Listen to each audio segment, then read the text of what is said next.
Hello everyone, मैं अनुभव यादव आप सभी का स्वागत करता हूं अनुभव एकेडमी के इस वीडियो लेक्चर में, जिसमें हम लोग बात करेंगे गेट बी या फिर जिसका पुराना नाम था सी 2020 के क्वेश्चन और उसके सॉल्यूशन के बारे में। इस वीडियो में हम लोग सेक्शन बी के क्वेश्चन 21 से क्वेश्चन 30 तक देखेंगे।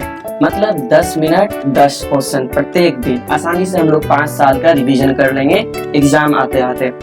आप किसी भी बायो साइंस एमएससी एंट्रेंस की तैयारी कर रहे हैं तो उसके लिए बेनिफिशियल हो, चाहे वो गेट बी हो, जेएनयू लाइफ साइंस हो या बीएचयू का या डीयू का बॉटनी, जूलॉजी, बायोकेमिस्ट्री किसी भी हो, उसके लिए बेनिफिशियल होगा। चलिए शुरू करते हैं। देखिए पहला सवाल क्या कहता है, enzyme involved in the electron transport system are mainly located in, किसमें लोकेटेड रहता है?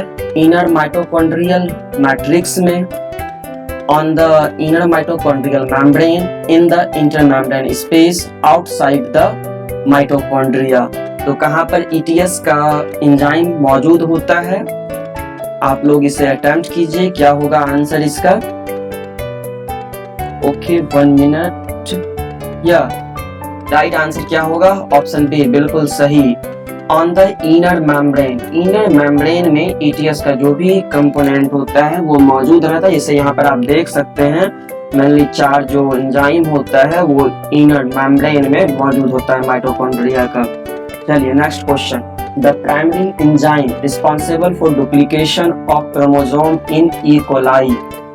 बहुत ही आसान सा, सबसे पहला ई कोलाई क्या है? प्रोकैरियोट्स है। यूकैरियोट्स तो प्रोकैरियोटिक है। तो प्रोकैरियोट्स में कौन सा एंजाइम मेनली इन्वॉल्व होता है?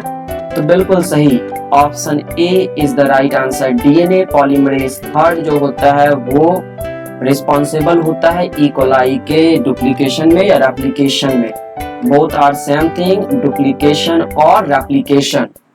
ये यहाँ पर आपका डीएनए पॉल 1, पॉल 2 और पॉल 3 के बारे में दिया गया है, किसमें कौन सी एक्टिविटी होगा। तो डीएनए रिपेयर वाला कौन काम करता है? डीएनए पॉल 2 करता है।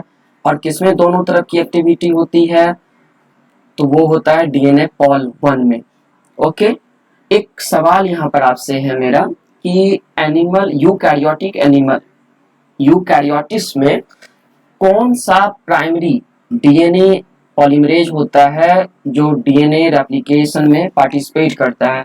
वो ध्यान रखिएगा, ये डीएनए पॉलीमरेज डेल्टा, ठीक है, और अल्फा कहीं न कहीं होता है, ठीक है। ये कई बार कुछ एग्जाम में पूछा गया था इस रिलेटेड कॉन्सेप्ट से। Now we moving to next question. कहता है Baltimore classification of virus is based on. आप सभी को पता होगा कि वायरस को हम लोग कई तरह से वेरीफाई करते हैं, कैस्पिड के स्ट्रक्चर पे, उसके मॉर्फोलॉजी के बेसिस पर। तो जो सबसे मोस्ट एक्सेप्टेड क्लासिफिकेशन है वो बाल्टीमोर, टैमनीज एंड बाल्टीमोर का क्लासिफिकेशन है। तो वो क्या चीज पे बेस्ड है? प्रेजेंस और अब्सेंस ऑफ लिपिड एनवेलप, या फिर क्या चीज पे? मॉर्फोलॉजी पे, जीन पे। या most appropriate answer is option D, nature of viral genome पे बाल्टीमोर का वायरल क्लासिफिकेशन बेस्ड है। बिल्कुल सही, गुड। यहाँ पर देखिए दिया हुआ है बाल्टीमोर क्लासिफिकेशन में किस किस तरह का ऑर्गेनिज्म, ये वायरस को हम लोग कितने कैटेगरी में बांटते हैं। एक तो सबसे पहला 2 कैटेगरी में बांट दो। एक तो जिसका जेनेटिक मटेरियल क्या होगा? डीएनए होगा।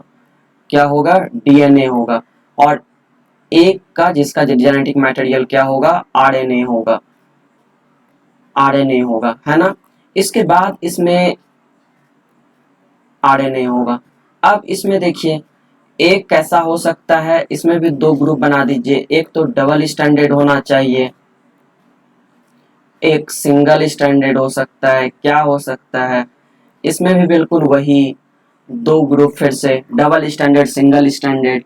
फिर इसमें पॉजिटिव माइनस, पॉजिटिव और नेगेटिव का बात आ जाता है ना।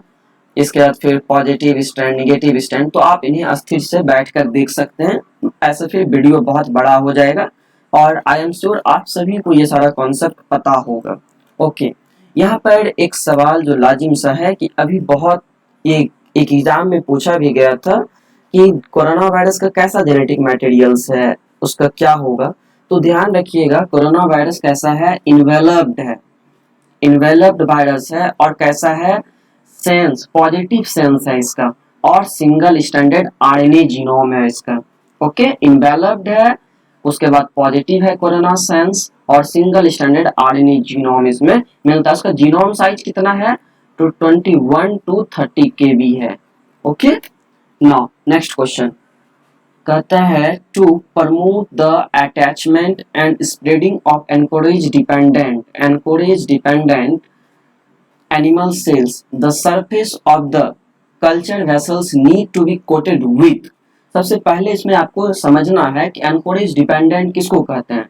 एनकोरेज डिपेंडेंट उसको कहते हैं जिसमें किसी सेल को ग्रो करने के लिए एक लेयर की आवश्यकता होता है, जिसकी मदद से जिस पर वो अटैच्ड होकर ग्रो कर पाए और डिवाइड कर पाए और एक डिफिनिट समय के बाद वो स्टॉप हो जाए। तो इसमें जो है प्रोनीज एक सबसे अच्छा मटेरियल माना जाता है। ऐसे ट्रिप्सिन्स प्रोनीज जो है मोस्ट अप्रोप्रिएट आंसर होगा, जिसको हम लोग कोट करते हैं वेसल्स को प्रोनीज के थ्रू। प्रोनीज होता क्या है?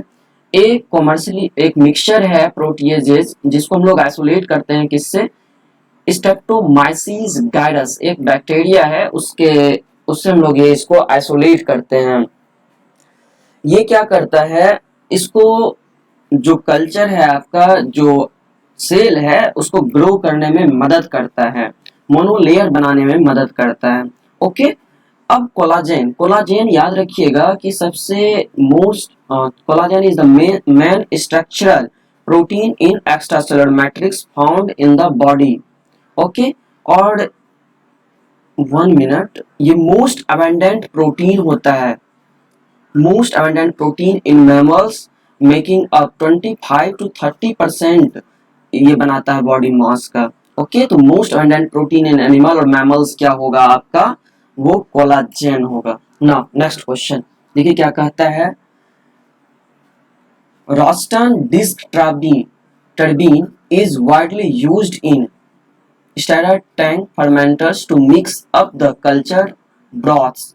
The type of flow pattern generated by this is, क्या चीज है? इसका राइट आंसर क्या होगा? या बिल्कुल सही, राइट आंसर क्या होगा? रेडियल फॉलो, बिल्कुल सही, good. Now next question, mRNA in bacteria bind to ribosome through the signed organelle sequence, data box, Kojak sequence, binding is non-specific।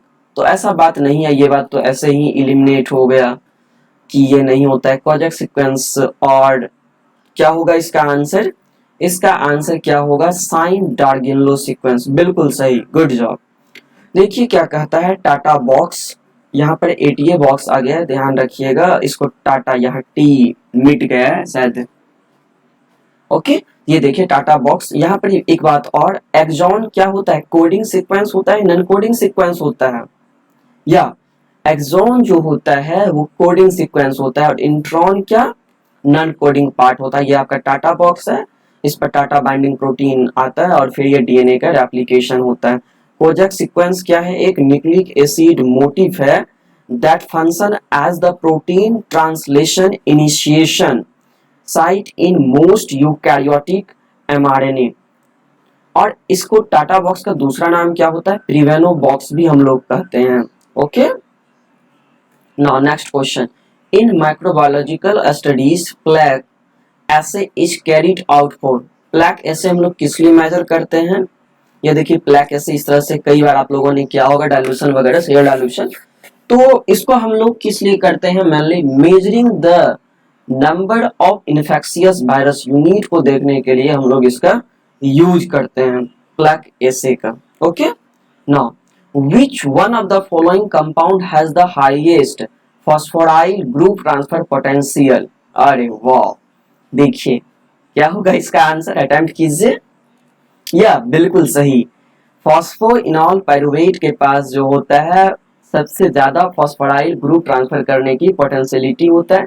यहाँ पर देखिए सीक्वेंस दिया हुआ है कि किसके पास कितना है, तो देखिए इसमें सबसे ऊपर कौन है आपका? फॉस्फोइनॉल पाइरुवेट है। ओके, उसके बाद 1,3-20 फॉस्फोग्लिसरेट, उसके बाद ये आपके पास ऑप्शन है, इन्हें आप आसानी से देख सकते हैं। Option B is the right answer. Okay, अगर आप लोगों को ये वीडियो पसंद आ रहा है तो बिल्कुल चैनल को सब्सक्राइब करें। आपको कंप्लीट सॉल्यूशन मिलेगा biological science related entrance exam, scholarship या भी किसी भी तरह से का जो इंफॉर्मेशन है वो आपको यहाँ पर मिलेगा। बिल्कुल चैनल को सब्सक्राइब कर दो पहले, इससे एक हमें एनर्जी मिलता है जिससे हम काम कर पाए। देखिए नेक्स्ट क्वेश्चन क्या कहता है, the process of weakening pathogen so that it cannot cause disease is technically called, क्या कहते हैं उसको। देखिए वायरस को कमजोर कर दो, एटेन्युएट कर दो, ये तो बहुत आसान है, इसको हम लोग क्या कहते हैं, एटेन्युएशन कहते हैं। बिल्कुल सही, ए इज द राइट आंसर।